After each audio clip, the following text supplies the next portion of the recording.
สนุนข่าวโดยเมื่อบอยปกรณ์ต้องรับบทเป็นอัศวินแม่เป็นพระราชินีพี่หมีเป็นพระราชาและวันใหม่เป็นมังกรพบกับเรื่องราวความน่ารักที่ทั้งหอมนุ่มน่ากอดน่ากลัว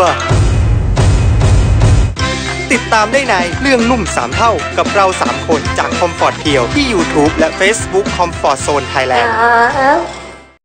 เกิดพายุพัดถล่มบ้านเรือนราษฎรในหลายพื้นที่ของจังหวัดเพชรบูรณ์พบความเสียหายมากกว่า80หลังคาเรือนเกิดพายุพัดถล่มหลายหมู่บ้านใน2อำเภอของจังหวัดเพชรบูรณ์บ้านเรือนราษฎรได้รับความเสียหายกว่า80หลังคาเรือนโดยบ้านบางหลังถูกกระแสลมพัดพาหลังคาหายไปขณะที่ต้นไม้ขนาดใหญ่หักโค่นทับบ้านเรือนราษฎรหลายหลังคาเรือนทำให้กระแสไฟฟ้าดับนานหลายชั่วโมงหนักสุดในรอบ50ปีที่ผ่านมาเมื่อช่วงกลางดึกของคืนวันที่8มีนาคม2558เกิดพายุพัดถล่มบ้านเรือนราษฎร4หมู่บ้านในเขตตำบลบ่อไทยตำบลวังโบดอำเภอหนองไผ่และ3หมู่บ้านในเขตตำบลปากช่องอำเภอหล่มสักทำให้บ้านเรือนราษฎรได้รับความเสียหายกว่า80หลังคาเรือนต้นไม้ขนาดใหญ่หลายต้นหักโค่นทับสายไฟฟ้าและทับบ้านเรือนราษฎรพังเสียหายจำนวนหลายหลังโดยเฉพาะหมู่ที่2บ้านตีบใต้หมู่ที่4บ้านวังสงวนและหมู่ที่11บ้านเนินสว่างตำบลบ่อไทยอำเภอหนองไผ่กระแสลมได้พัดบ้านเรือนราษฎรได้รับความเสียหายมากที่สุดจำนวนกว่า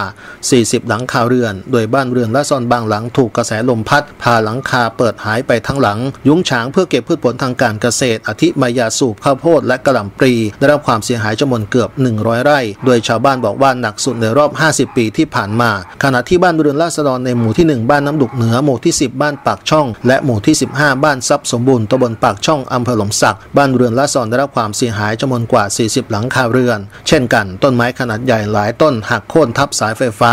และทับบ้านเรือนราษฎรเสียหายจำนวน4หลังจนทำให้กระแสไฟฟ้าดับนานหลายชั่วโมงทางเจ้าหน้าที่เทศบาลตำบลบ่อไทยอำเภอหนองไผ่และเจ้าหน้าที่องค์การบริหารส่วนตำบลปากช่องอำเภอหล่มสักเร่งออกสำรวจความเสียหายเพื่อเตรียมให้ความช่วยเหลือในเบื้องต้นต่อไป